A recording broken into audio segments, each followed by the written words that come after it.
melestarikan itu, maka kita mencoba berusaha mempertahankan. Sing rusak ya ditandani, yang tidak keramut ya kita upayakan bisa dimanfaatkan dengan baik.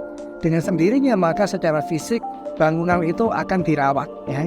Untuk menuju perawatan tentu kami kan tidak punya modal uang misalkan, ya kita dengan kegiatan kita ini berupaya bisa bagaimana caranya bangunan yang rusak tidak terawat. Maka ada kegiatan-kegiatan yang bersifat advokatif ya.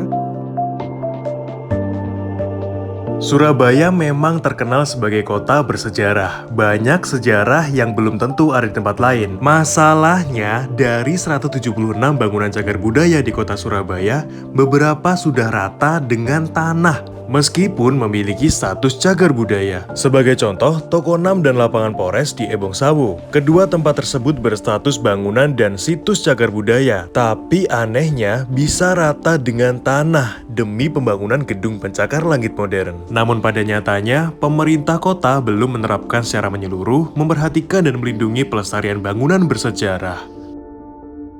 Sebab visi yang paling utama di Begandring ini adalah bagian dari upaya bersama penyelamatan warisan budaya.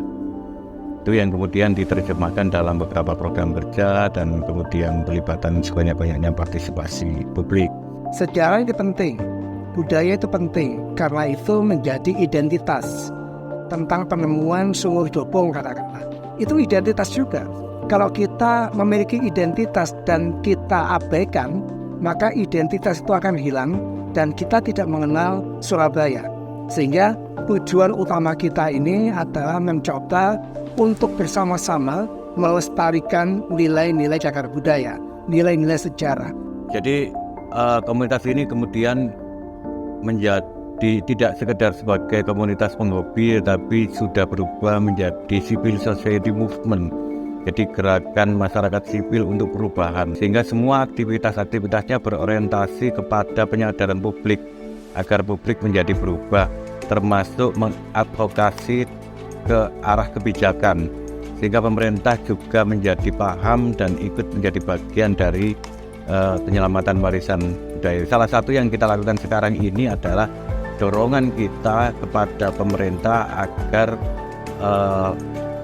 memahami tentang makna bulan Juni sebagai bulan Bung Karno dan melakukan aktivitas-aktivitas yang melibatkan sebanyak-banyaknya orang agar paham tentang sejarah kelahiran tokoh bangsa ini. Untuk Surabaya juga, apalagi anak-anak muda itu harus tahu. Sekarang anak-anak muda jarang tahu juga kan tentang sejarah itu. Kurang baik kalau sebagai generasi muda tapi nggak tahu apa-apa sama tentang leluhurnya. Nah, juga kurang kontribusi juga sama leluhur. Kita kan di sini juga fungsinya buat meneruskan juga ke anak cucu kita dan generasi bangsa berikutnya. Tidak hanya fisik yang kita upayakan sehingga itu terawat dengan baik, kita juga ikut dan ingin merawat pemahaman publik. Kalau publik tidak paham, maka ya upaya kita melalui kegiatan yang bersifat edukatif, ya, bersifat rekreatif. Karena dengan kegiatan edukatif, rekreatif, mereka dapat nilai. Sehingga kemudian mereka merasa sayang kalau bangunan itu hilang, ya, kemudian nilainya pasti akan hilang. Maka dengan dipakai pemanfaatan sebagai kegiatan rekreatif dan edukatif, ada dua dampak. Satu, memberikan pemahaman pada publik tentang nilai itu. Dan yang kedua, tempat itu yang secara fisik bisa mendapatkan perhatian untuk perawatan sehingga keberlanjutannya ada.